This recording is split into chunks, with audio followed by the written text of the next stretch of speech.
Baik, di sini saya akan menjelaskan mengenai materi peluang bersyarat. Apa sih peluang bersyarat itu? Jadi, peluang bersyarat adalah peluang terjadinya B bila diketahui kejadian A telah terjadi disebut dengan peluang bersyarat. Dan dinyatakan dengan peluang B bila A diketahui. Dengan P-nya adalah peluang, A-nya adalah suatu kejadian pertama, dan B-nya adalah suatu kejadian kedua. Oke, selanjutnya kita masuk ke definisi 5.1. Peluang bersyarat A bila B diketahui dilambangkan dengan peluang B bila A diketahui dan didefinisikan sebagai peluang B bila A diketahui sama dengan peluang A irisan B dibagi dengan peluang B dengan syarat jika peluang B lebih dari 0. Untuk contoh 5.3 dengan soal, misalnya ruang contoh berpeluang sama dari eksperimen melempar sebuah dadu yang berisi 6, maka S sama dengan anggota dari 1, 2, 3, 4, 5, dan 6.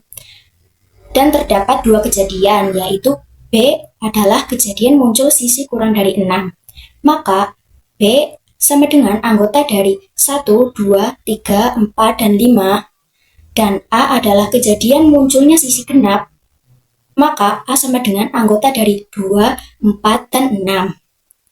Tentukan peluang munculnya sisi genap jika dalam suatu pelemparan diketahui bahwa mata dadu yang muncul adalah sisi kurang dari 6. Diketahui dari contoh tersebut ada kejadian A, yaitu munculnya sisi genap dengan A sama dengan anggota dari 2, 4, dan 6, serta kejadian B, yaitu mata dadu yang muncul adalah sisi kurang dari 6, berarti B sama dengan anggota dari 1, 2, 3, 4, dan 5. Perhitungan dalam contoh 5.3 ini menunjukkan penerapan dari definisi 5.1 mengenai peluang bersyarat. Untuk perhitungannya, yang pertama kita hitung peluang dari B. Peluang dari B adalah peluang sisi kurang dari 6, maka yang kurang dari 6 ada 5, berarti 5/6. Nah, untuk langkah yang kedua, kita hitung peluang dari A irisan B. Peluang ini adalah peluang munculnya sisi genap dan kurang dari 6, berarti 2/6. Nah, maka A irisan B sama dengan anggota dari 2 dan 4. Kemudian, untuk langkah yang ketiga, hasil akhir dihitung menggunakan rumus peluang bersyarat, yaitu rumusnya peluang B bila A diketahui sama dengan peluang A irisan B dibagi dengan peluang B sama dengan hasil dari peluang A irisan B tadi adalah 2/6. Kemudian kita bagi dengan peluang dari B yang menghasilkan 5/6. Maka 2/6 dikali dengan 6/5 karena kita bagi maka kita ganti menghasilkan 2 kali 6 12 dan 6 kali 5 30. Kemudian kita sederhanakan masing-masing dibagi dengan 6. Jadi hasilnya adalah 2/5. Nah, untuk soal 5.3 ini, maka peluang munculnya sisi genap jika dalam suatu pelemparan diketahui mata dadu yang muncul adalah sisi kurang dari 6, maka menghasilkan 2/5. Baik, kita lanjut ke teorema 5.1 yang berbunyi jika A dan B adalah dua kejadian di dalam ruang sampel S, maka berlaku peluang A irisan B sama dengan peluang B jika A diketahui dikali dengan peluang B, atau bisa juga dengan peluang A irisan B sama dengan peluang A jika diketahui B dikali dengan peluang A. Dengan P-nya adalah peluang dan A-nya adalah suatu kejadian pertama serta B-nya adalah suatu kejadian kedua. Langsung saja kita masuk ke dalam contohnya, yaitu ada contoh 5.5. Di sebuah daerah, peluang bahwa suatu hari akan berawan adalah 0,4. Diketahui juga bahwa peluang suatu hari hujan jika diketahui hari tersebut berawan adalah 0,75. Tentukan peluang bahwa hari ini akan berawan dan hujan.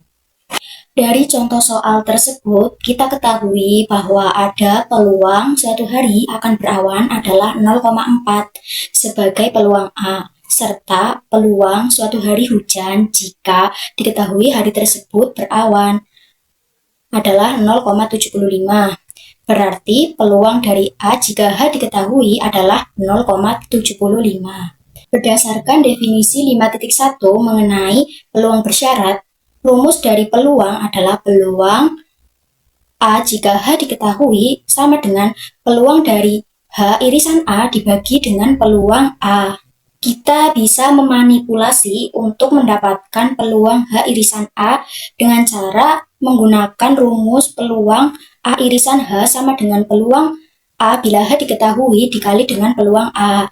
Nah, tadi kan peluang A jika diketahui H adalah 0,75 dan peluang A-nya adalah 0,4. Berarti 0,75 dikali dengan 0,4 menghasilkan 0,30. Dari soal tersebut menghasilkan peluang bahwa hari ini akan berawan dan hujan adalah 0,30 atau 30%. Di sini saya akan menjelaskan teorema Bayes. Dalam perhitungan peluang, terkadang perlu dibuat partisi untuk mempermudah perhitungan seperti pada tabel di contoh 5.1. Untuk menggambarkan kejadian A, bisa diperoleh dari A sama dengan A irisan B gabungan A irisan B komplement. Sehingga untuk menghitung peluang kejadian A dapat diperoleh dari peluang A sama dengan peluang A irisan B ditambah peluang A irisan B komplement. Jika digeneralisasi, misal diketahui kejadian-kejadian B1, B2, sampai BK adalah mutually eksklusif dan lengkap, dalam arti B1 gabungan B2 gabungan B3 gabungan sampai BK sama dengan ruang sampel atau S, maka kejadian A juga dapat dinyatakan sebagai A sama dengan A irisan B1 gabungan A irisan B2 gabungan sampai A irisan BK. Sedangkan menurut teorema 1.5.1 diketahui bahwa peluang A irisan B sama dengan peluang B dikali peluang A dengan syarat B. Maka diperoleh peluang A sama dengan peluang B1 dikali peluang A dengan syarat B1 ditambah peluang B2 dikali peluang A dengan syarat B2 ditambah sampai peluang BK dikali dengan peluang A dengan syarat BK. Selanjutnya kita masuk ke teorema 5.2. Jika B1, B2, sampai BK adalah kumpulan kejadian yang saling asing dan lengkap, maka untuk sembarang kejadian A dapat dinyatakan dengan peluang A sama dengan sigma I sama dengan 1 sampai K atas peluang BI dikali dengan peluang A dengan syarat BI. Rumus ini disebut juga dengan rumus peluang total. Selanjutnya kita masuk ke contoh dengan soal suatu kotak berisi 100 mikrochip rusak dan bagus yang dihasilkan oleh pabrik 1, pabrik 2, dan pabrik 3. Misalkan A. Kejadian untuk memperoleh mikrochip rusak dan B1, B2, dan B3 berturut-turut kejadian diperoleh mikrochip dari pabrik 1, 2, dan 3 dengan tabel sebagai berikut. Suatu eksperimen dilakukan dengan mengambil satu mikrochip secara acak dari kotak tersebut dengan menggunakan peluang total PA.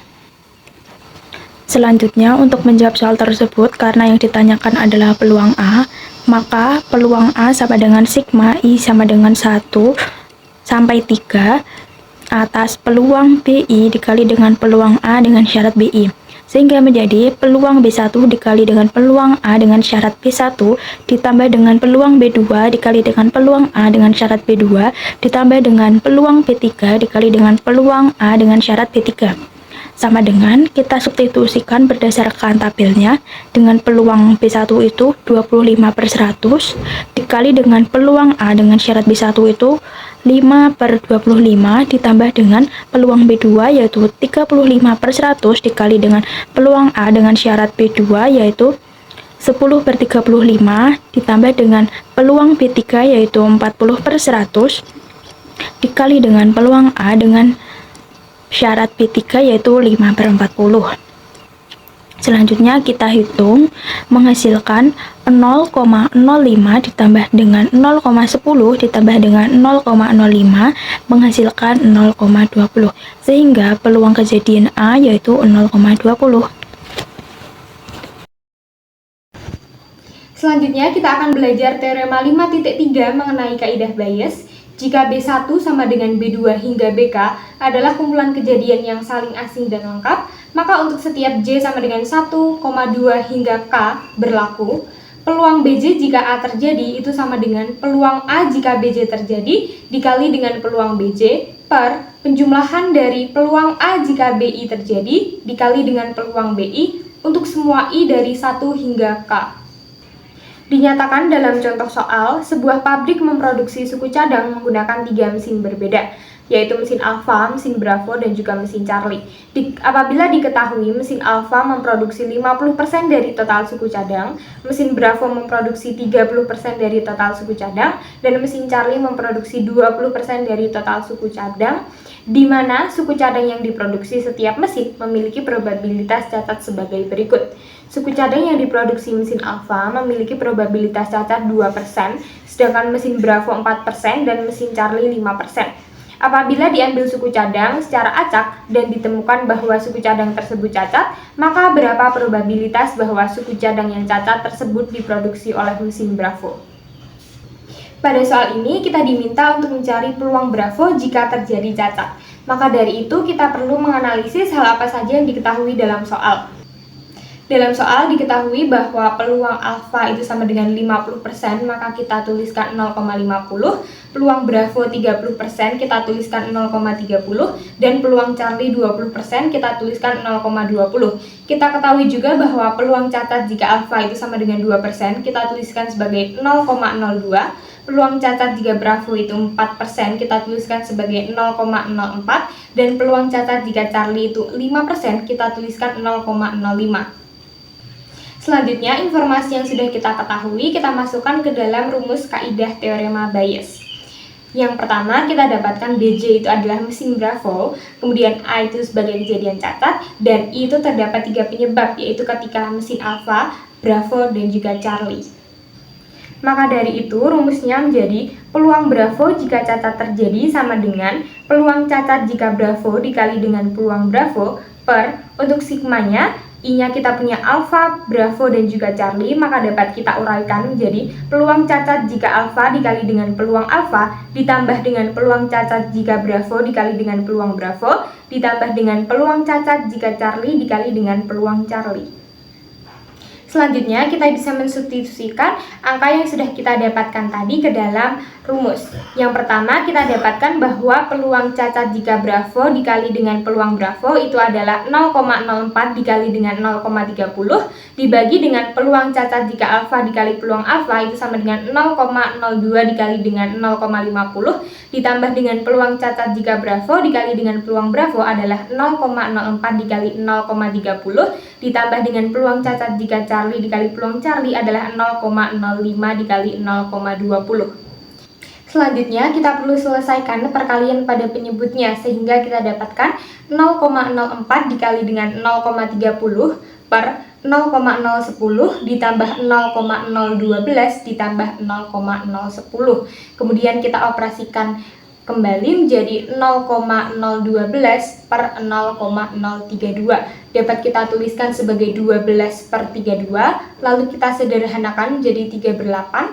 Apabila kita hitung hasilnya menjadi 0,375. 0,375 dapat kita tuliskan sebagai 37,5%. Jadi, peluang Bravo jika cacat terjadi adalah 37,5%.